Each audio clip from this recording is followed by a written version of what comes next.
What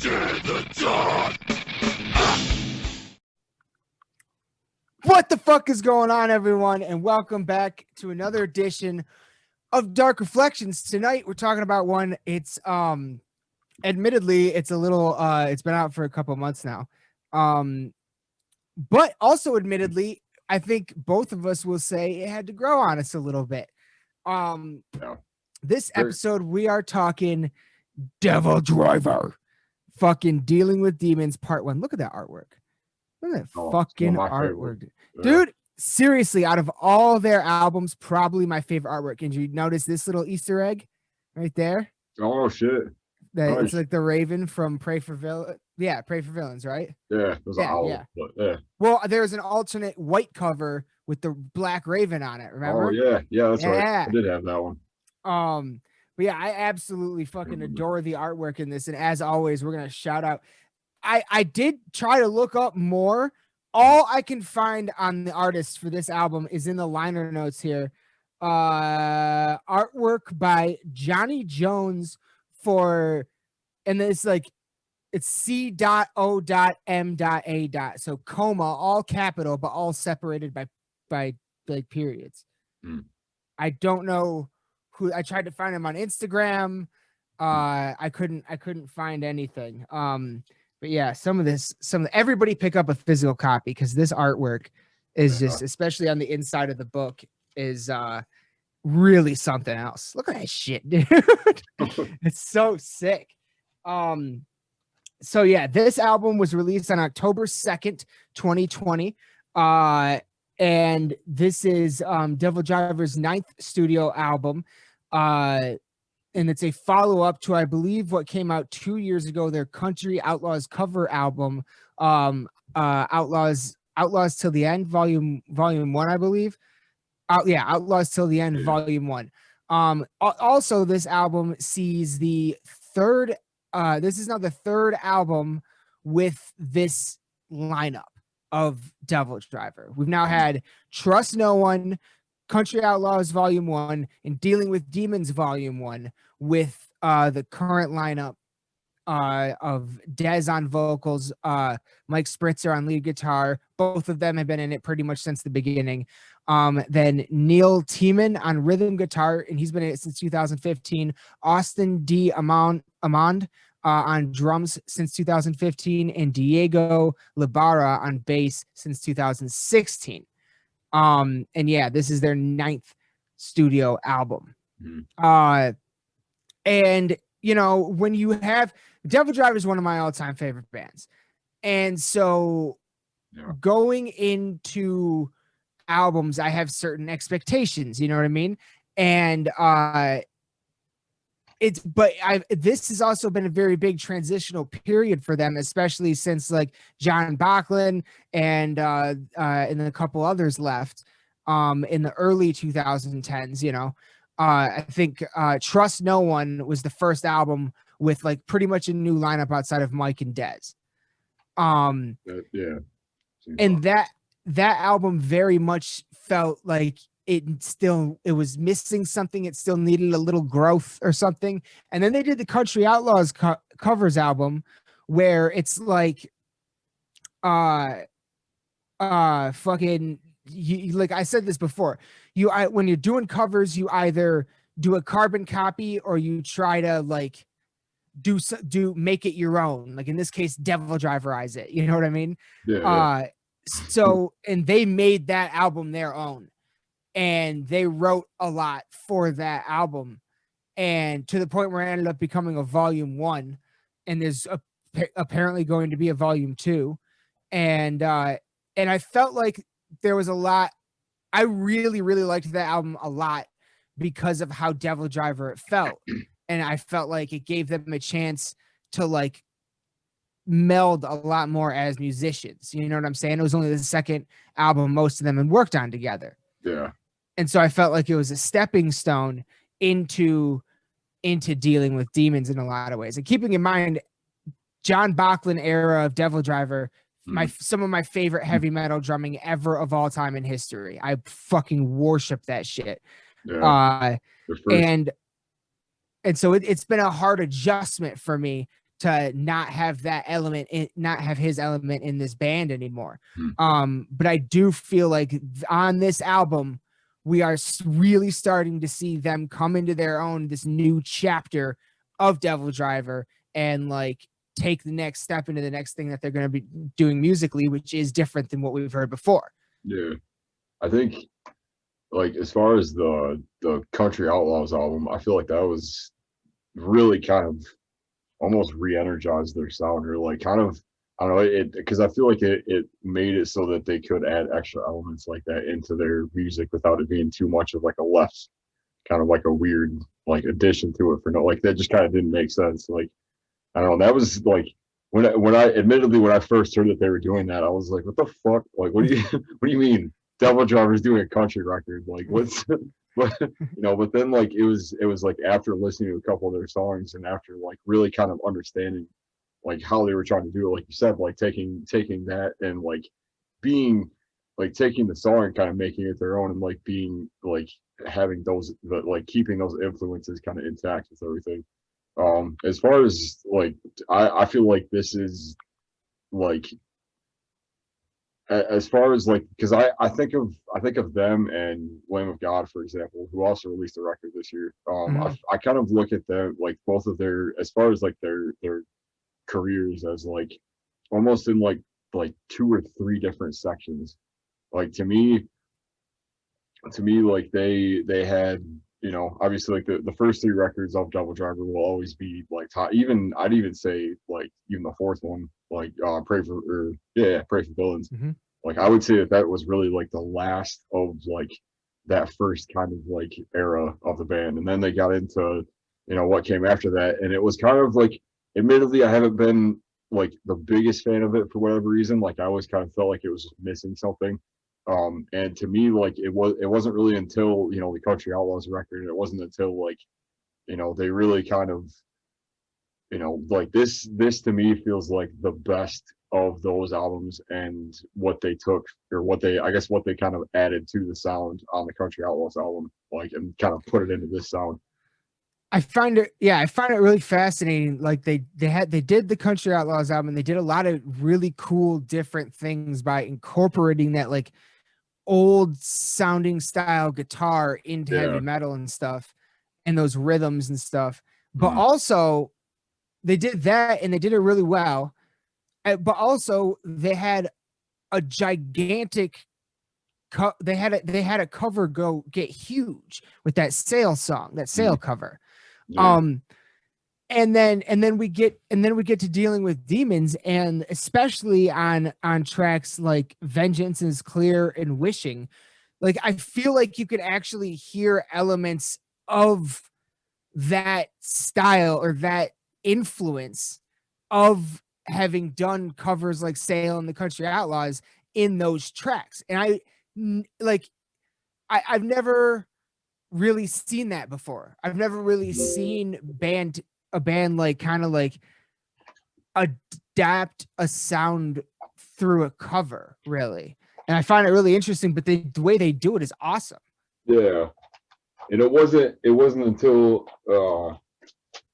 because before, like when I heard Wishing for the first time, like it didn't really hit me in quite that way as it did until we started talking about it. And it was like, you were like, structurally it kind of like it, because it has that like that super big like that big, kind of like chorus to it, and then like the singing kind of verses and stuff where it just kind of cuts out a little bit. And I don't know, like I feel like that was like, I mean, that to me like makes this a very live sounding album. Like it makes it like as close to seeing them live as possible. And it was, as far as like I feel like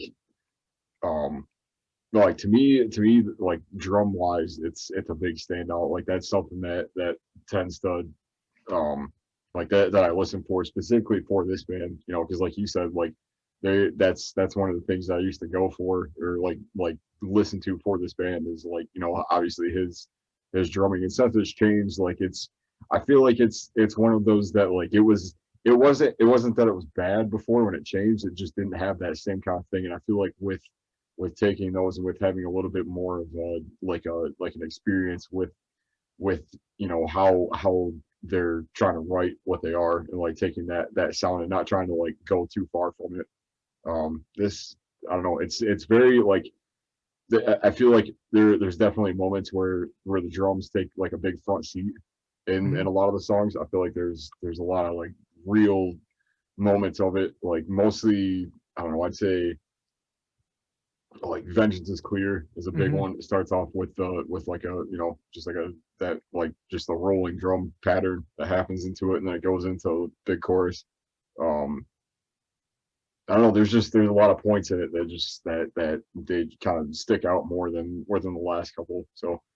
Um so I don't know, like what was, I guess, like, 'cause we keep saying like, oh, it took a little bit of growing on us, or like it didn't really like hit. Like, what was the thing for you that kind of, well, it was like, because like I was saying earlier, yeah, I come into it with certain expectations, and it's like, and I do that with a lot of bands. Everybody does. And then sometimes when those you end up getting something different than what you expected out of the sound, it kind of like throws you off a little bit. And sometimes it can put people off. But I've been trying to say, fuck that, just give it a minute, come back to it, yeah, and then let it just stand on its own. And once I did that, and really like well, honestly, once I got it in the car and I heard like Dealing with Demons and Vengeance and Scars Me Forever, like really loud and stuff, yeah, that's when I was like, oh, okay, I get it. Like I feel like I get what's going on here, and I can appreciate it for what it is a lot more. And it started to really like, I started to go back to it more and more and more. And yeah, like Wishing too was another one, because for me, because like I love the guitar work on that track. I think it's got some really great solos. But I was really nervous about the clean vocals. Now, they are clean vocals, but it's also more like gothic talk singing, as opposed to like a big singing chorus or anything like that. You know what I mean? yeah, As a matter of fact, the hook is, he's not doing clean vocals. So, uh, whenever, you hear one of our favorite bands who in articles has said this band will never have clean singing, and then, well, this is the album we have clean singing, we always get a tight butthole, like, what like, what, no, what are you doing? But honestly, lately I think it's been working for everyone. That I think it works on this Devildriver album, and I think it worked on a couple other albums that came out this year. yeah. Yeah. I'll say, yeah, as far as lyrically, I feel like that was the thing that kind of took me a minute, because I don't know, it's not so much that I don't enjoy his vocal style, because anytime I get used to it, but for some reason, like on this one, it just kind of hit my ear differently. Me too. That And was another thing for me. It wasn't really until I came back to it and really kind of listened to like more so in this one than the last couple. I feel like it has there's an element of like it just it's like the vocals and his like how he's delivering it is like almost very like on edge, like it's about to be like lose complete control over what's happening and stuff. Like it has this kind of like urgency to it on this album, which I really like. And I feel like he kind of like it wasn't so much to have like this big like vocal behind the songs. It was just to kind of like, he kind of took it as its own instrument this time around, which is cool. Like I don't feel like I've felt that way since like Winter Kills probably. Great album. I don't know if it's just how it was, like the production on it. I don't know if it was just that album. Like there's so many songs on it that just like have this lyric. Like I don't know. Like Devildriver's always been a band that like I gravitate towards the lyrics quite a bit. And maybe like this is the first one that I feel like it's kind of like that old school style, like stuff that you can just like latch onto, which is, I don't know, like mostly I'd say like, You Give Me a Reason to Drink, like Nest of Viper, the title track. Yeah. Just have a lot of, and like I also feel like this is the first one in a long time that he's really kind of put his own like personal like spin, and like there's a couple of songs that you can kind of hear that like heritage coming through. being Hmm. like, I don't know, that like, I don't know, there's that like, how do I want to say, like, I don't know, it's on wishing. I feel like the verses in it are very like, it just has a certain kind of like, um God, what do I want to say, like, there's that like in the same kind of way that like Testament does it, where you can kind of hear this like native like influence into things. Like they kind of have it on this a little bit, and I've heard him kind of talk about his whole like background and stuff. So it's cool to hear that come through. I think it gives a lot of the tracks more personality to them this time Yeah. around. So yeah, I don't know. It's that I feel like if anything, the title of the record is very fitting for the sound.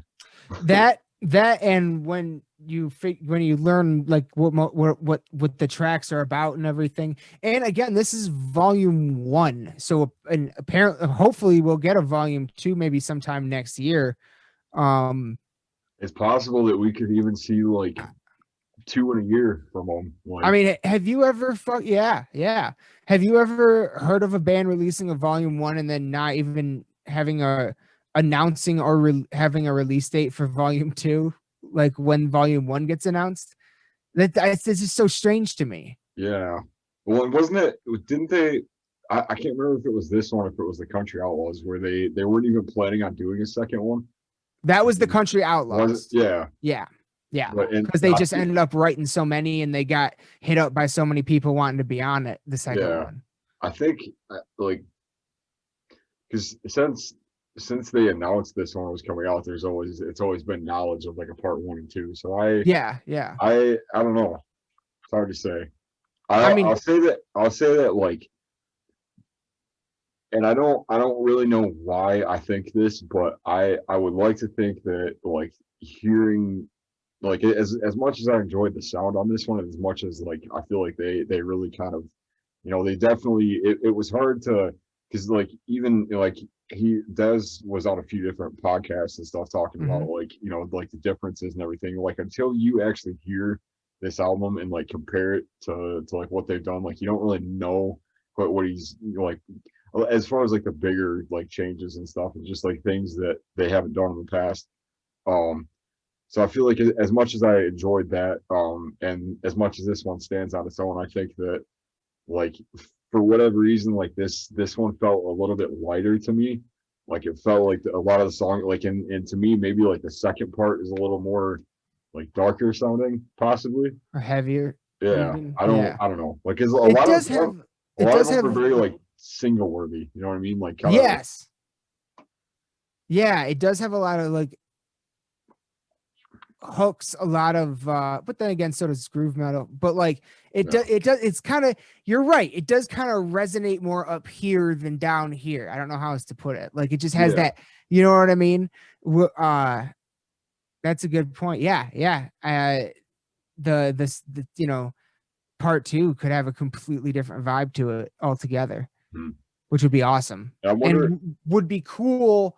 Would be a cool thing for a band to do, especially since they're spacing out the releases this way to really let each stand on their own. Hmm.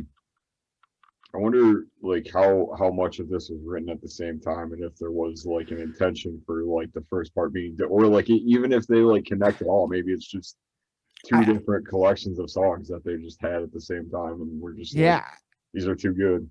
I don't know. I really don't. I haven't Mhm. really heard him talk much about the writing process. I'm pretty sure he said 1 and 2 were done at the same time, Mm. but I'm pretty sure. I'm not 100% sure. Yeah, So, it's yeah.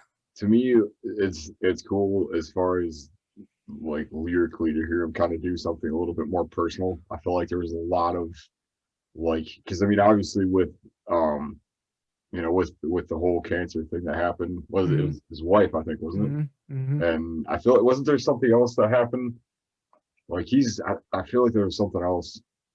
I can't remember. Yeah, some major Possibly. thing that happened. But yeah, I don't know, like it just, I think with that and with just like the way that things have been, I think that like there's a different kind of like fire to these Mhm. songs that's really like, as far as like the added elements to their sound and like having just a lot of like influence coming in from everywhere. Like I think this was probably the most honest album that they've had in a minute, because it wasn't like, oh, like, fuck you, I hate you, like kind of stuff that it had been Yeah. in the past a little bit. It had a little bit more of an intention to me. Yeah, So like, it's literally like dealing with their demons. Like yeah. we got to talk about them. Like these are our demons. You know what I mean?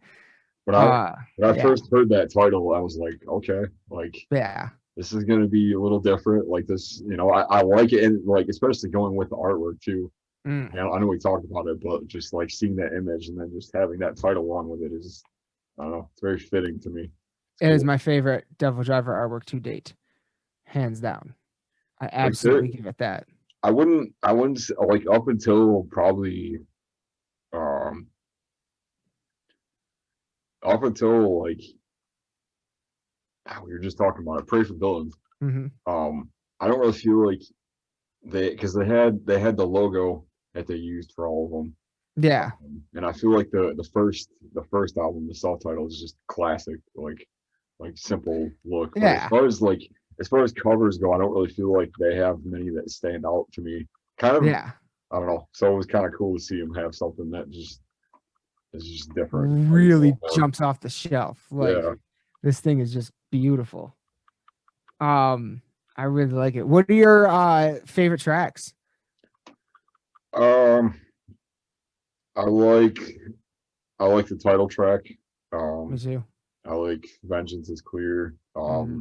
Which is mostly just because of like it kind of starts off in that like traditional kind of sense, but it kind of grows into like just that middle section is really cool. Yeah, um yeah, and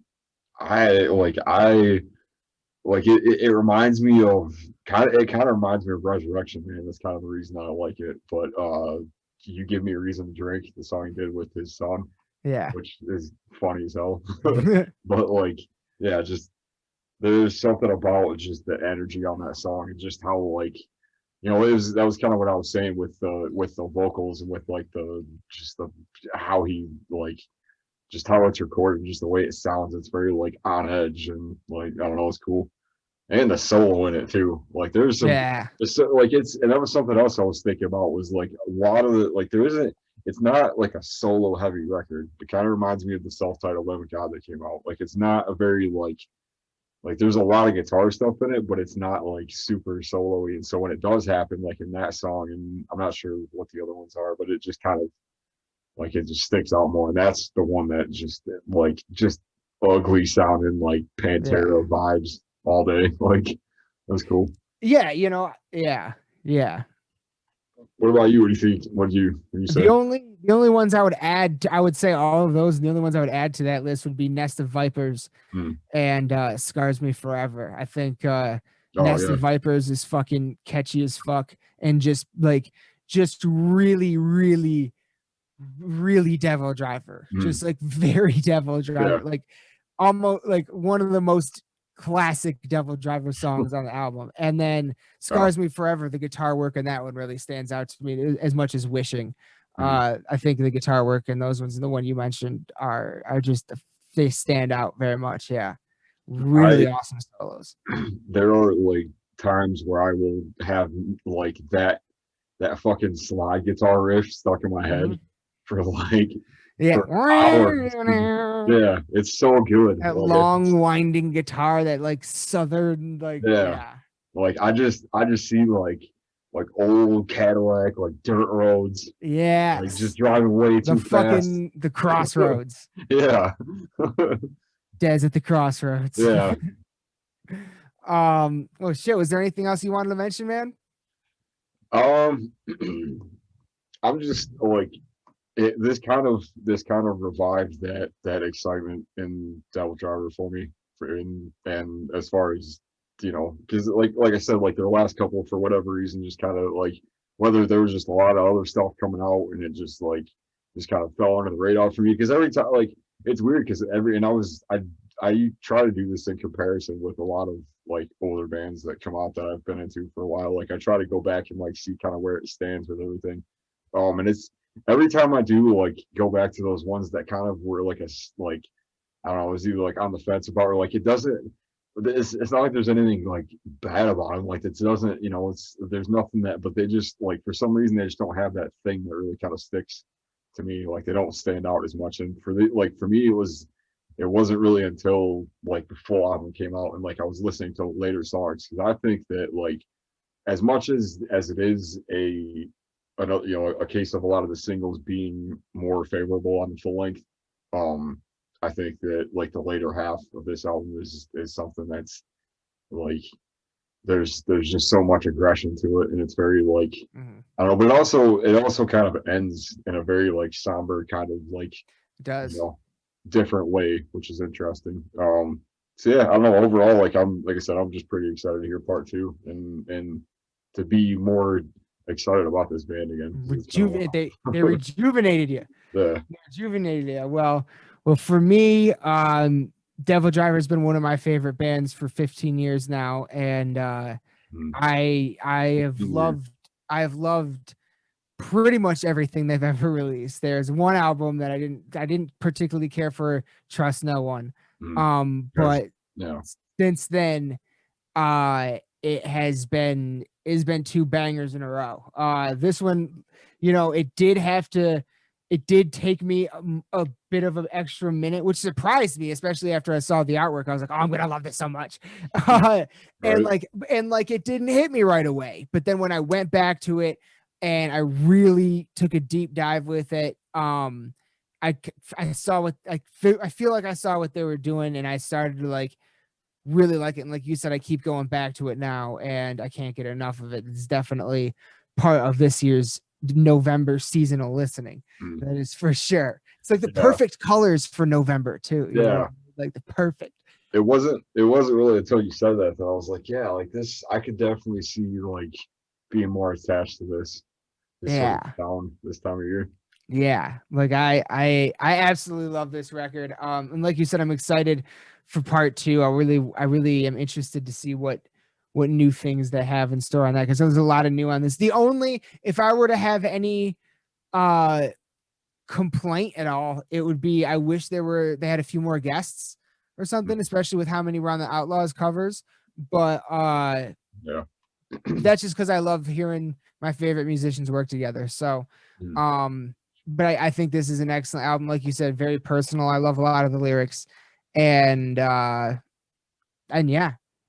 that's all I got.